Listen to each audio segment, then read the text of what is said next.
이 새벽에 하나님 우리에게 주시는 말씀은 잠언 10장 5절의 말씀입니다. 여름에 거두는 자는 지혜로운 아들이나 추수 때 자는 자는 부끄러움을 끼치는 아들이니라. 아멘. 이는 살아계신 우리 하나님의 말씀입니다. 이 시간 때를 아는 자가 지혜롭다라는 제목으로 말씀 전하겠습니다. 요즘에는 모든 때에 가능하고 즉시 이루어지는 시대이다 보니 기다림과 준비의 중요성을 자주 잊게 되는 것 같습니다. 그러나 인생에는 지금 해야 할 때가 반드시 있기 마련이죠. 그 때를 놓치면 나중에 아무리 분주하게 열심히 해도 이미 지나버렸기 때문입니다. 오늘 말씀은 여름과 추수 때라는 두 가지 시기를 제시합니다. 여름은 본래 추수기를 가리키는 말입니다. 부지런히 일해서 제철에 곧바로 추수하는 사람을 여름에 거두는 지혜로운 아들로 말하고 있습니다. 반면에 추수 때 자는 자, 열심히 거두어야 할 때 잠들어 있는 상태를 말합니다. 단순히 게을러서 추수를 해야 되는데 거두지 않는 자가 아니라 봄과 여름의 기회를 다 허비해서 이제 한참 거두어야 할 때 거둘 것이 없는 무기력한 상태를 자는 자라고 표현하는 거예요. 이것이 바로 게으름의 대가인 것이죠. 근데 여기서 끝나지 않습니다. 그렇게 가을을 보내고 추운 겨울도 배고픔으로 보내게 됩니다. 개미와 배짱이 이야기를 우리가 잘 알지 않습니까? 게으름은 곧 가난과 궁핍에 악순환을 가져옵니다.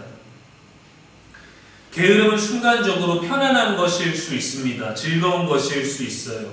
근데 현재의 게으름은 미래의 우리들의 삶을 황폐하게 합니다. 어떠한 중요한 기회를 박탈하기도 합니다.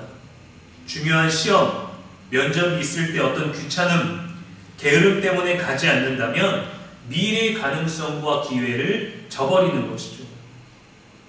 프랑스 황제였던 나폴레옹은 이렇게 말했습니다. 우리가 어느 날 마주치는 불행은 과거에 우리가 소홀히 한 시간의 복수다.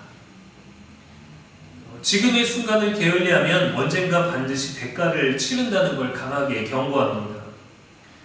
업무를 할 때도 바쁜 다른 일들 때문에 미룰 수 있습니다. 할 수 없기도 해요.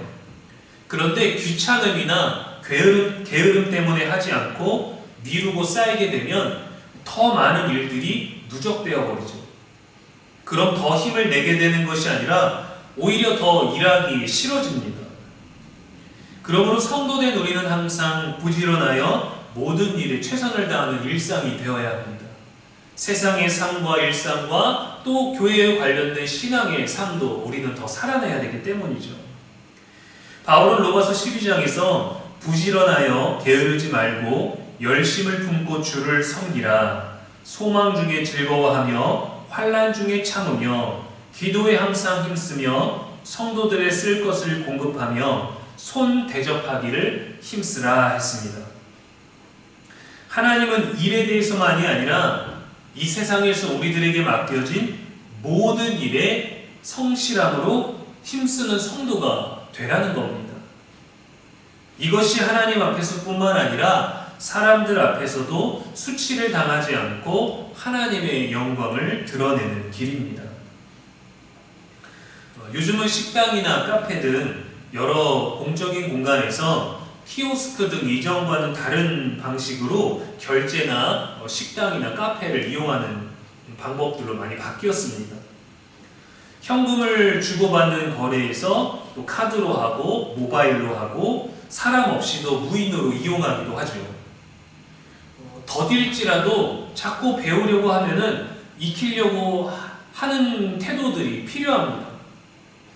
모른다, 안 해봤다라고 해서 하지 않는 것은 오히려 우리들에게 좋지 않은 거예요. 왜냐하면 모두에게 새로운 것입니다.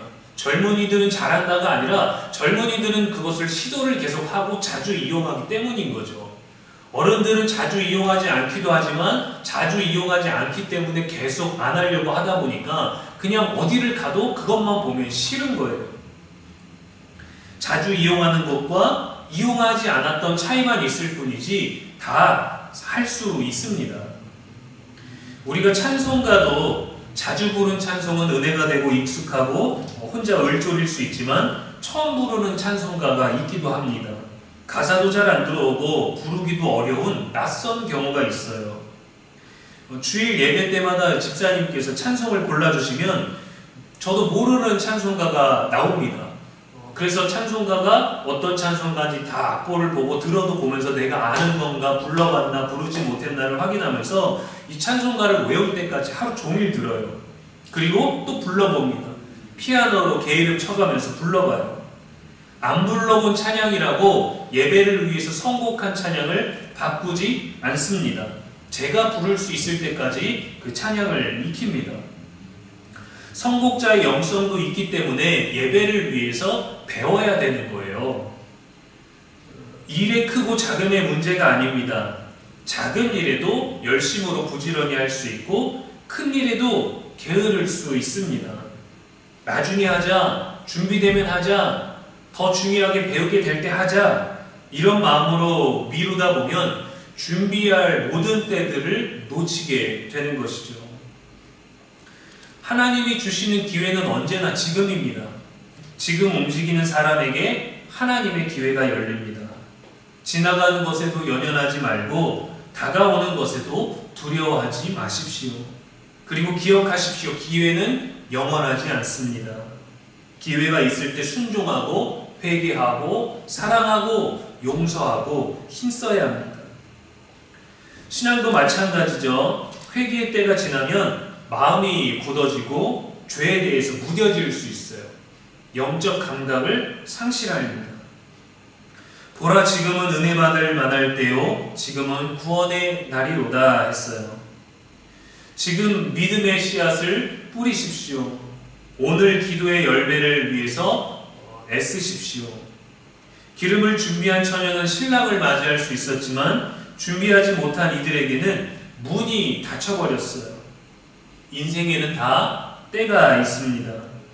오늘은 모든 날들을 위해서 준비하는 때입니다. 오늘은 심는 날입니다. 우리의 삶에, 우리의 신앙에, 우리의 사명에 오늘 지금 부지런히 씨를 뿌리시기를 바랍니다. 하나님은 우리들의 이러한 작은 모든 수고를 잊지 않으십니다. 그렇게 우리들에게 주어져 있는 오늘, 지금이라는 모든 때를 붙잡는 저와 여러분 되기를 주의 이름으로 축원합니다. 기도하겠습니다. 하나님 아버지, 우리에게 주어진 오늘을 부지런히 살게 하여 주옵소서.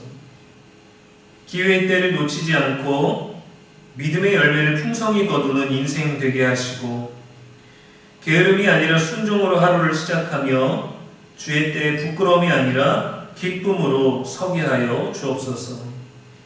오늘도 우리의 영원한 지와 소망이 되신 예수님의 이름으로 기도합니다. 아멘.